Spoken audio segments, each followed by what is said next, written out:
नमस्कार बच्चों, SRB classes में आप सभी का स्वागत है।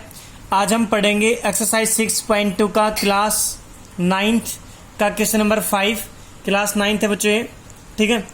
क्लास 9th का जो क्वेश्चन नंबर 5 है वो क्या दे रखा है एक्सरसाइज 6.2 का, if A B parallel to C D. यदि ए बी लाइन किसके पैरेलल है, सी डी के है, मतलब ये ए बी लाइन इस सी डी लाइन की क्या है, पैरेलल है। ओके ठीक है। तो आगे दे रखा है एंगल ए पी क्यू में दे रखा है 50 का, पी आर डी दे रखा है 127 का। हमें फाइंड करना है एक्स एंड वाई। तो एक्स एंड वाई हम कैसे फाइंड करेंगे, सबसे पहले हम आपको आज वही समझाएंगे, ठीक है। तो ध्यान से देखो, हमें यहाँ पे देखो क्या दे रखा है, A P Q, angle A P Q कितना दे रखा है 50 का, ठीक है। हमने अब आगे देखेंगे पी क्यू सी, ये पी क्यू सी एंगल ये है, ये हमें क्या कहेंगे, इन दोनों एंगल का क्या करेंगे, ऐड करेंगे। क्या करेंगे, ऐड। तो इन दोनों एंगल का ऐड करेंगे तो कौन सी प्रॉपर्टी होगी, pair of consecutive interior angle are supplementary, कि अंदर के इंटीरियर एंगल होते हैं उन दोनों का सम क्या होता है 180 डिग्री होता है, ठीक है। तो हम क्या करते हैं, ध्यान से देखो, हम लिखेंगे एंगल ए पी क्यू, ठीक है, प्लस कर दिया, फिर आगे क्या लिखेंगे, angle P Q C is equal to 180 degree, ठीक है। इसके सामने क्या लिखेंगे, लाइन पेयर है, पेयर में जोड़ा बोलते हैं, पेयर ऑफ कंसेक्टिव कॉन्जुगेटिव, जिसको कॉन्जुगेटिव बोल सकते हैं, conjugative interior angles are supplementary, supplementary बोलते हैं 180 डिग्री को, और कॉम्प्लीमेंट्री बोलते हैं 90 डिग्री को, ठीक है। तो ये क्या हो गया हमारे पास, सप्लीमेंट्री हो गया, ठीक है। आगे आप क्या करोगे, ध्यान से देखो, अब ये क्या करोगे, एपी की वैल्यू, एपी क्यू की वैल्यू यहाँ पे पुट कर दीजिए। क्वेश्चन नंबर फर्स्ट मान लेंगे इसको। एपी क्यू के अंदर यहाँ पे वैल्यू कितनी है हमारे पास, 50 है, 50 यहाँ पे पुट कर देंगे हम। प्लस में पी क्यू सी दे रखा है इजकल टू कितना 180 डिग्री है। ये 50 शुद्ध जाके किसका हो जाएगा, माइनस का हो जाएगा। तो हमारे पास पी क्यू सी आ जाएगा 130 डिग्री का, कितना आ गया 130, मतलब 130 का आ गया, ठीक है। अब 130 डिग्री का तो क्या आ गया, पी क्यू सी आ गया, क्या आ गया, पी क्यू सी, ठीक है। ओके बच्चों, तो अब हम क्या करेंगे, यहाँ पे लिख देते हैं 130। मैं लिख रहा हूं एट पॉइंट एक्स, अब मैं क्या लिखूंगा, at point X, at point X, X point पे मैं क्या कर रहा हूं, एक्स पॉइंट पे भी छोड़ दो बच्चों। सबसे पहले हाँ, एक्स पॉइंट पे पहले एक्स की वैल्यू निकाल लेते हैं, एक्स की जो मान दे रखा है ना उसकी वैल्यू फाइंड करेंगे। क्या करेंगे, एक्स की वैल्यू। तो उसके लिए हमें क्या चाहिएगा, क्यू पॉइंट चाहिएगा। क्यू पॉइंट नहीं, एक्स नहीं है, क्या है, क्यू पॉइंट है, ठीक है। तो हमारे पास ये कौन सा पॉइंट हो गया, क्यू पॉइंट हो गया, ठीक है। एट पॉइंट क्यू, हम क्यू पॉइंट पे यूज करते हैं लीनियर पेयर। क्या यूज करते हैं, लीनियर पेयर। कीजिए बच्चों, क्या हो जाएगा, उसको कैसे लिखोगे आप ध्यान से देखो, पी क्यू सी कैसे लिखोगे, P Q C, angle P Q C plus आगे देखो P Q R is equal to 180 degree.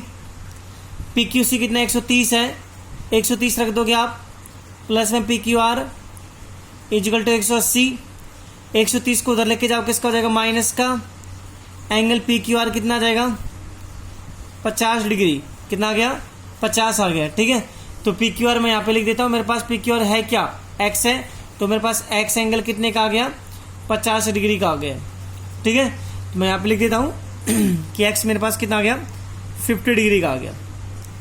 अब मैं ट्राइंगल यूज करता हूँ, ट्राइंगल कौन सी ट्राइंगल यूज करूंगा, पी क्यू आर ट्राइंगल, कौन सी, P Q R triangle use करता हूँ। इन ट्राइंगल आप लिखोगे, in triangle P Q R, तो एंगल पी, ठीक है। अब एक चीज बताता हूँ, ट्राइंगल पी क्यू आर के अंदर हम क्या करते हैं, तीनों एंगल का जोड़ने की कोई आवश्यकता नहीं। आपने एक ट्राइंगल की प्रॉपर्टी पढ़ी होगी, क्या, एक ट्राइंगल होती थी तो उसके अंदर के दो एंगल का सम बाहर वाले एंगल की क्या होता है, इक्वल होता है। इन दोनों का ऐड बाहर वाले एंगल के क्या होगा, इक्वल होगा।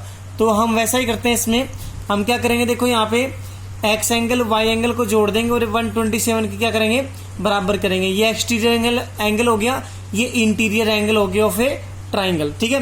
तो कर दीजिए आप इनको ऐड 50 प्लस में वाई, क्या लिखोगे आप, 50 प्लस में एंगल वाई इजल टू 127, ठीक है।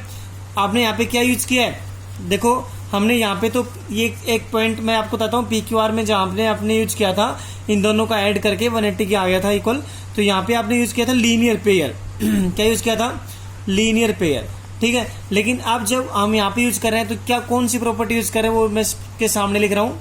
क्या लिखोगे आप, exterior angles of a triangle, exterior होता है बाहर का, of a triangle is equal, कि उसके बराबर होगा, किसके बराबर, to the sum of two interior angle, interior होता है अंदर का एंगल, इंटीरियर अपोजिट एंगल जो एक दूसरे के सामने होते हैं, ठीक है बच्चों। तो y यहाँ पे 50 है, 50 को उधर लेके जाओ, किसका हो जाएगा, माइनस का, तो y कितने का आ गया, 127 में से कितना घटाओगे, 50 घटाओगे, 7 का 7, 12 में 5 गया तो 7, कितना आ गया, y एंगल 77 डिग्री का आ गया। तो हमें ये तो निकालना था, हमें x और y निकालना था, y 77 का आ गया और x हमारे पास कितना आया था, 50 का आ गया था, ठीक है। ये हमारे क्वेश्चन नंबर क्या है, 5 है, ठीक है बच्चों। अब करते हैं नेक्स्ट क्वेश्चन। क्वेश्चन नंबर 6 क्या है, PQ and RS are two mirror, मतलब हमारे पास PQ एंड RS दो क्या है, मिरर हैं, ठीक है। मिरर बोलते हैं एक प्रकार से हम शीशे को, ठीक है। Place parallel to each other, जो एक दूसरे के पैरेलल रखे गए हैं, ठीक है। दो मिरर हमारे पास, एक तो PQ है, एक क्या है, RS है, जो एक दूसरे के क्या है, पैरेलल रखे गए हैं, ठीक है। Okay, an incident ray AB, एक AB लाइट को हमने किसके ऊपर डाला, मतलब PQ लाइन पे डाला, इंसिडेंट मतलब होता है डालना, ठीक है। ओके, फिर आगे, स्ट्राइक द मिरर PQ, मतलब PQ पे डालना, एट B पॉइंट पे, ठीक है। द रिफ्लेक्टेड रे, अब वो अपना पाथ चेंज कर लेगी, कौन, AB लाइट, ठीक है। क्यों मिरर पे डालोगे तो वो पाथ चेंज तो करेगी, पक्का करेगी, ठीक है। तो पाथ उसने चेंज कर लिया है, जिसको अगर पाथ चेंज कर लेती है उसको बोलते हैं रिफ्लेक्टेड, मतलब अपने रास्ते से रिफ्लेक्ट होना, मतलब परिचित होना, ठीक है, अपने रास्ते से मतलब विचलित होना, ठीक है। रे move along the path BC, जो BC की पाथ मतलब BC वाले रास्ते पे चली जाएगी, ठीक है। ओके, आगे देखो, आगे मिरर RS पे पड़ेगी और किस पॉइंट पे पड़ेगी, C पॉइंट पे पड़ेगी। कह रहा है अगेन रिफ्लेक्ट, दोबारा फिर रिफ्लेक्ट हो जाएगी और CD के अलोंग मतलब CD के थ्रू चली जाएगी, ठीक है। प्रूव करना है हमें AB पैरेलल टू CD। बच्चों सबसे पहले मैं ये क्वेश्चन कराने से पहले एक साइंस का थोड़ा सा टॉपिक आपको समझाना चाहता हूँ। एक होता है रिफ्लेक्शन, क्या होता है, रिफ्लेक्शन, क्वेश्चन तो हम बाद में कर लेंगे, ठीक है बच्चों। रिफ्लेक्शन होता है और एक होता है रिफ्रैक्शन, क्या होता है, रिफ्रैक्शन। ये दो साइंस के बहुत अच्छे टॉपिक होते हैं, मैं आपको दोनों समझाता हूँ तो आप समझ में आ भी जाएगा आपको। सबसे पहले मैंने एक मिरर लिया, मिरर का मतलब क्या होता है, शीशा लेना, ठीक है। इधर भी मैंने एक मिरर ले लिया, ठीक है, ये हमारा क्या है, शीशा है, मिरर, जिसको मिरर बोलते हैं, मिरर। ओके, अब इसमें और इसमें फर्क क्या होता है, रिफ्लेक्शन और रिफ्रैक्शन में क्या फर्क होता है। रिफ्लेक्शन में क्या होता है कि एक रे ऑफ लाइट आती है, जैसे आपने कोई भी लाइट डाली, टॉर्च की डाल लोगे, किसी की डाल रहे हो, ठीक है। A ray of light incident at a surface of mirror, incident मतलब डालना, मिरर के सरफेस पे टकरा के अगर क्या होती है, लाइट दोबारा उसी पाथ में चली जाती है जहां से वो आई थी, मतलब उसी मीडियम में। तो बच्चों ये तो क्या है, मिरर है, तो मिरर और ये ऊपर जो मिरर से ऊपर होता है उसको बोलते हैं एयर मीडियम, मीडियम होते हैं बच्चों, ठीक है।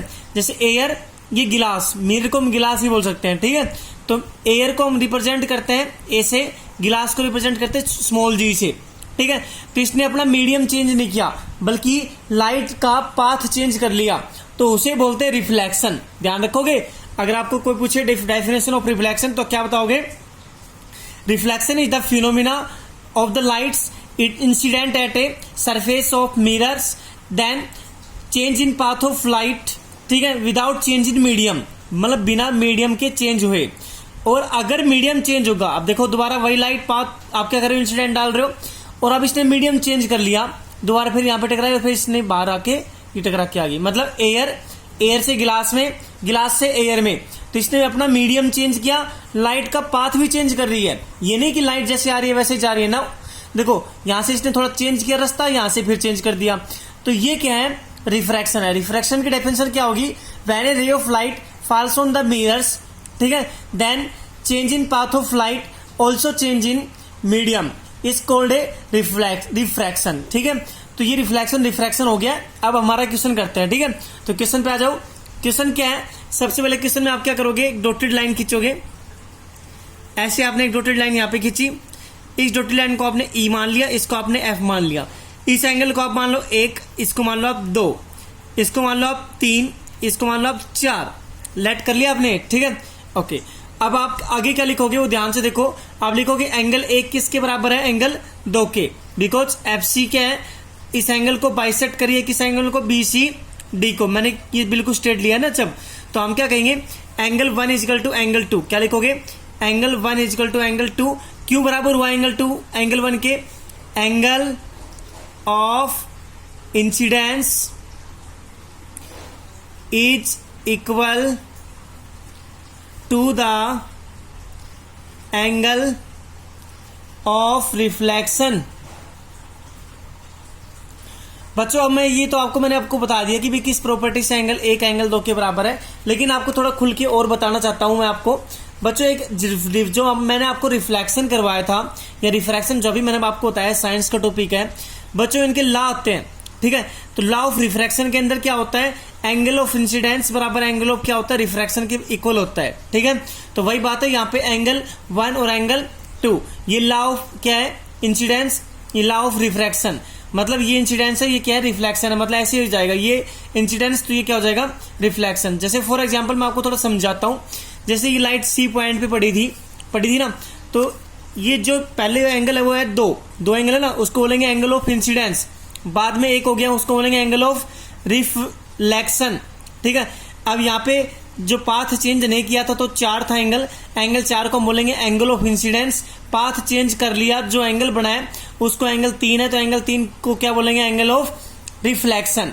तो ये जो मैंने बीच में डॉटेड लाइन खींची इसको बोलते हैं नॉर्मल लाइंस, ठीक है। तो एंगल 1 जैसे 2 के बराबर, ऐसे एंगल 3 भी किसके बराबर, एंगल 4 के। सेम एच, बाकी जो प्रॉपर्टी वो क्या हो जाएगी, सेम एच, ठीक है, ओके।